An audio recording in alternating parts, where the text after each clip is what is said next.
Hello students, welcome to your mathematics classes.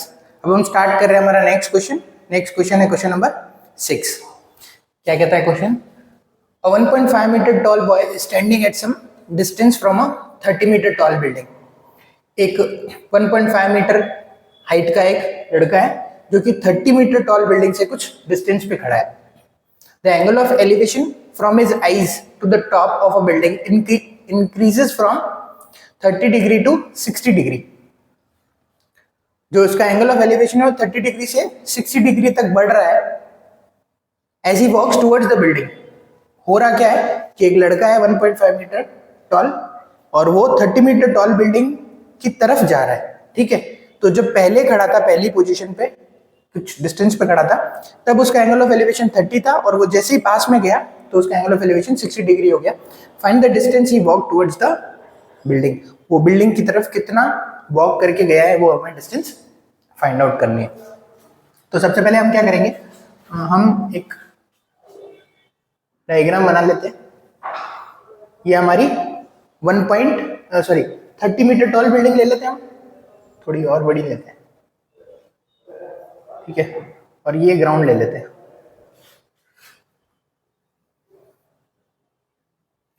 यहां से पूरी जो डिस्टेंस है वो 30 मीटर है, इसकी हाइट ऑफ बिल्डिंग। और 1.5 metre tall boy standing at some distance from 30 metre tall building, the angle of elevation from his eyes. अब जहां से हम देखते हैं एंगल ऑफ एलिवेशन वहीं से बनेगा। ठीक है, जो एंगल ऑफ एलिवेशन कहां से बनेगा? जहां से हम देखते हैं। ठीक है, तो एक्चुअल हाइट जो है वो तो 30 मीटर है। ठीक है, पर जो लड़का खड़ा है वो कितने डिस्टेंस पे खड़ा है वो तो दी भी नहीं है। जो लड़का है वो खुद एक 1.5 मीटर का है और एंगल ऑफ एलिवेशन काउंट कहां से होता है? जहां से हम देख रहे हैं। ठीक है, तो वो जो डिस्टेंस है वो इसमें से रिड्यूस हो जाएगी। अब लड़का मान लेते हैं, जो बॉय है वो यहां खड़ा है। ठीक है, एंगल ऑफ एलिवेशन कहां से काउंट होगा? यहां से, इसकी आईज से। ठीक है, तो यहां से अगर हम एंगल ऑफ एलिवेशन लेंगे तो वो कितना होगा हमारा एंगल ऑफ एलिवेशन? यहां से हम एक और बना लेते हैं डिस्टेंस। ठीक है, एक्चुअल हाइट ऑफ टावर जो है टॉल बिल्डिंग, ये बिल्डिंग है। ठीक है, ये जो बिल्डिंग है इसकी एक्चुअल हाइट कितनी है? 30 मीटर। कहां से कहां तक? यहां से यहां तक, यहां तक डिस्टेंस है, यहां तक। ठीक है, ये डिस्टेंस नाम दे देते हैं ए, इस पॉइंट को बी, इसको सी, इसको डी। तो जो एडी है वो कितना है? 30 मीटर। और हमारा जो ये जो बॉय है इसकी हाइट कितनी है? 1.5 मीटर ये टॉल है। तो 1.5 मीटर ये यहाँ इसकी डिस्टेंस है, तो यहाँ पे भी ये जो बीडी है वो भी कितना होगा? 1.5 मीटर का। अगर ये 30 मीटर है एडी और ये 1.5 मीटर इसमें से अगर हम घटा दें तो ये एबी की जो डिस्टेंस है वो कितनी हो जाएगी? 30 माइनस 1.5 विच इज 28.5 मीटर। ठीक है, तो जो ये जो डिस्टेंस है हमारी AB की वो कितनी हो गई? 28.5। रीजन इसका ये है क्योंकि एंगल ऑफ एलिवेशन यहां से काउंट होगा। ठीक है, अब दो सिनारियो है। The angle of elevation from his eyes to the top of the building increases from 30 degree to 60 degree. पहले जो बन रहा था वो कितना डिग्री था? जैसे ही हम कोई चीज की तरफ जाते हैं, ठीक है, तो एंगल ऑफ एलिवेशन मान लीजिए पहले बन रहा है 10 डिग्री। जब हम किसी चीज से दूर है, मान लीजिए किसी बिल्डिंग से हम दूर है और हम उसके टॉप पे देख रहे हैं, तो उसका एंगल ऑफ एलिवेशन मान लीजिए 10 डिग्री है। ठीक है, जैसे ही हम पास जाएंगे ना तो एंगल ऑफ एलिवेशन बढ़ता जाएगा। जैसे जैसे हम पास जाते हैं तो हमको थोड़ा सा सर ऊंचा करके देखना पड़ता है कि टॉप क्या है। जितनी चीज पास में आती है तो एंगल ऑफ एलिवेशन बढ़ता रहता है। ठीक है, जितना पास जाएंगे उतना एंगल ऑफ एलिवेशन बढ़ेगा और जितना दूर जाएंगे एंगल ऑफ एलिवेशन घटेगा। तो एंगल ऑफ एलिवेशन बढ़ रहा है 30 डिग्री से 60 डिग्री, मतलब ये कहां जा रहा है? पास जा रहा है। वैसे भी ही वॉक टुवर्ड्स द बिल्डिंग लिखा हुआ है। तो पहले जो है हमारा 30 डिग्री बन रहा था इस पोजीशन पे, सी पोजीशन पे, ए बी सी डी ये तो दे दिया हमने। और फिर एक पोजीशन और आती है जहां पे इसके एंगल ऑफ एलिवेशन कितना हो जाता है? 60 डिग्री। तो he is walking towards the building. तो यहां से हमको लेना है जो कितना लेना है, क्योंकि ये पास में गया बिल्डिंग के, तो एंगल ऑफ एलिवेशन कितना हो गया? 60 डिग्री। हमें क्या निकालना है? Find the distance he walk towards the building. यहां से यहां तक ये जो वॉक करके गया है, ये डिस्टेंस कितनी है? ये जो डिस्टेंस है ना ABC, ये ई पॉइंट मान लेते हैं हम लोग।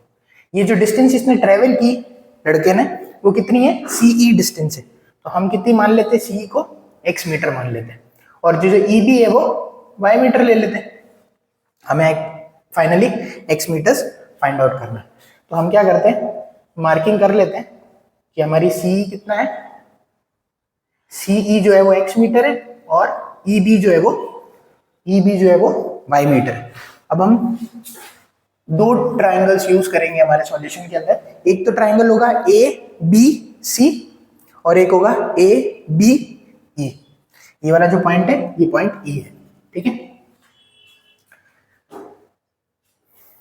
तो हम मार्किंग कर देते हैं कितनी। सबसे पहले बड़ा वाला ट्राइंगल यूज करते हैं। इन ट्राइंगल ABC y की हमें वैल्यू नहीं निकालनी, रेफरेंस के लिए उसको क्वेश्चन में रखना पड़ेगा, ठीक है। तो सबसे पहले ट्राइंगल यूज करेंगे इन ट्राइंगल ABC। अब ABC अगर ट्राइंगल में यूज करूं, तो वैसे इसी ट्राइंगल के अंदर हम लोग वैल्यूज फाइंड आउट कर सकते हैं, मार्किंग कर लेंगे, ठीक है। ABC जब मैं यूज कर रहा हूं, तो यहाँ पे हमारा क्या बन रहा है? 30 डिग्री। 30 डिग्री के सामने वाली जो साइड है, ये हो गई हमारी परपेंडिकुलर। 90 दोनों ही ट्राइंगल्स में यही बनेगा। 90 के सामने वाली साइड हो गई हाइपोटेनस, ठीक है। जो साइड बच गई, ये पूरी वाली साइड, ये बड़ी वाली जो ट्राइंगल है, ये बड़ा वाला ट्राइंगल ABC, इसके लिए बेस क्या हो जाएगा हमारा? CB। इन ट्राइंगल ABC मैं लिख भी देता हूँ, AB इक्वल्स टू, AB जो है वो है हमारा परपेंडिकुलर है, ठीक है। BC जो है वो बेस है, और AC जो है वो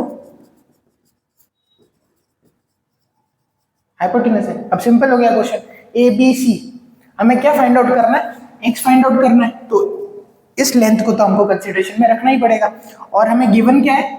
ये जो B और A, ये जो हमने रिड्यूस करके, बॉय की हाइट रिड्यूस करके टावर में से जो हाइट निकाली है AB, ये गिवन है। ये कितनी है? 28.5। ये 28.5 हमको कंसीडरेशन में रखनी है, और हमको बेस कंसीडरेशन में रखना है। जो चीज फाइंड आउट करनी है और जो चीज गिवन है, जो गिवन है और जो फाइंड आउट करनी है, उन दो के बीच में हमको क्या लगाना है? Trigonometric function. तो हम क्या देखते हैं? बेस और परपेंडिकुलर। एक बेस हो गया और एक परपेंडिकुलर हो गया। बेस और परपेंडिकुलर मतलब AB और AC के बीच में रिलेशन लगेगा, क्योंकि एक चीज गिवन है और एक चीज फाइंड आउट करनी है। तो जो बेस है और परपेंडिकुलर है, इसका रिलेशन हमको किस ट्रिग्नोमेट्रिक फंक्शन में मिलता है? tan ऑफ थीटा में। तो tan थीटा, और जो ABC ट्राइंगल है उसके अंदर डिग्री कितना है? 30 डिग्री लेना है। तो tan of 30 degree equals to perpendicular upon base. और परपेंडिकुलर कितना है? परपेंडिकुलर है हमारा AB, या लिख देते हैं AB, और बेस कितना है? BC। tan 30 की वैल्यू कितनी है? 1/√3।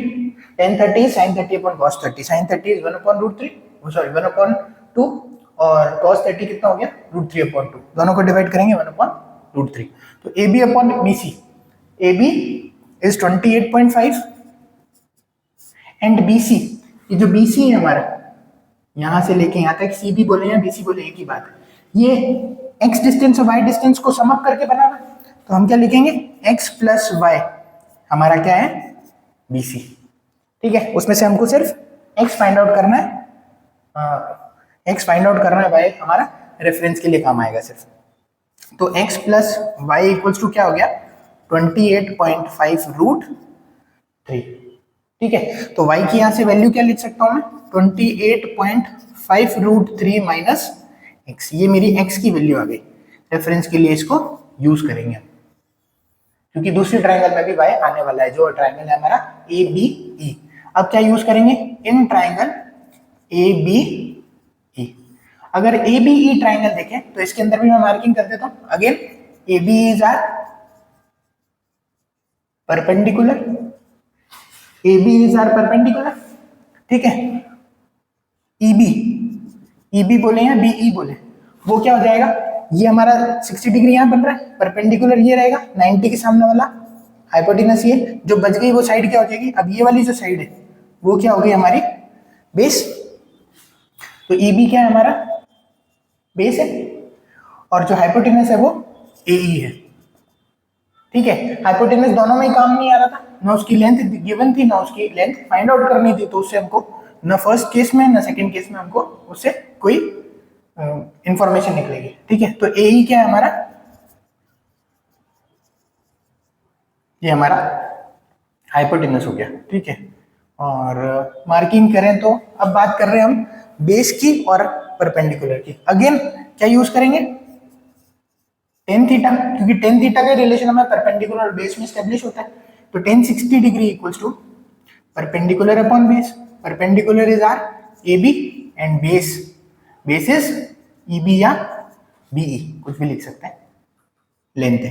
टेन सिक्सटी कितना होता है, sine 60 upon cos 60, sine 60 is √3 upon 2 and cos 60 is 1 upon 2, cancel out हो गया 2, क्या बच गया √3 इक्वल्स टू AB जो है हमारा वो कितना है 28.5 और EB जो है वो कितना है y। तो अगर मैं यहां से वैल्यू निकालूं y की तो क्रॉस मल्टीप्लाई हुआ y इक्वल्स टू क्या हो जाएगा 28.5 अपॉन 28.5 अपॉन √3, ये वाली वैल्यू हो गई हमारी y की। फर्स्ट इक्वेशन में भी हमने y की वैल्यू निकाली, सेकंड इक्वेशन में भी y की वैल्यू निकाली। तो हम क्या लिख सकते हैं, from equation 1 and 2, 1 and 2 equation से क्या मिल रहा है हमें 28.5 √3 minus x equals to 28.5 upon √3, यहाँ लिख देते हैं 28.5 √3 माइनस x, ये भी y की वैल्यू दे रहा है, ये भी y की दे रहा है, ये फर्स्ट और सेकंड इक्वेशन दोनों y की वैल्यू दे रहे हैं, इसलिए दोनों इक्वल है। 28.5 √3 minus x equals to 28.5 upon √3। अब इसकी वैल्यू सॉल्व करते हैं। अब हमें वैल्यू किसकी फाइंड आउट करनी है, अल्टीमेटली हमें ये निकालना था कि how much the distance the boy has travelled towards the building. तो हम क्या करेंगे, x की वैल्यू निकालने के लिए क्या करेंगे, माइनस का x इधर आएगा तो प्लस का x हो जाएगा, और ये 28.5 √3 उधर जाएगा तो प्लस का, ये प्लस का है तो माइनस का हो जाएगा। तो हम यहाँ क्या लिख सकते हैं, इसको बेस को यहाँ लिख देते हैं, ये पूरा बेस था। ठीक है, 28.5 √3 और ये प्लस का 28.5 अपॉन √3 जो है वो यहाँ गया तो 28.5 अपॉन √3 इक्वल्स टू x। तो x की वैल्यू आ जाएगी हमारे पास में। अब अगर सॉल्व करें इनको तो क्या हो जाएगा, x इक्वल्स टू, अब इधर अगर एलसीएम लें तो कितना आएगा, इसके नीचे कुछ नहीं है तो 1, √3 और 1 का एलसीएम कितना आएगा √3। अब √3 डिवाइडेड बाय 1 इज √3, √3 इंटू 28.5 √3, इस 28.5 √3 को किससे मल्टीप्लाई करना है, √3 से, √3 डिवाइडेड बाय 1 इज √3, और जो √3 बचा उसको न्यूमरेटर से मल्टीप्लाई करना है। जब इसको मल्टीप्लाई करेंगे तो क्या मल्टीप्लाई होगा, 28.5 को तो कुछ नहीं होगा, √3 इंटू √3 इज 3, कितना आ गया 15 का 85.5। तो यहाँ आ गई हमारे पास में लेंथ 85.5 एलसीएम लेने के बाद में, और √3 divided by √3 is 1 into 28.5 is 28.5, कितना आ गया, x इक्वल्स टू 85.5 माइनस 28.5। ठीक है, ये 7 हो गया,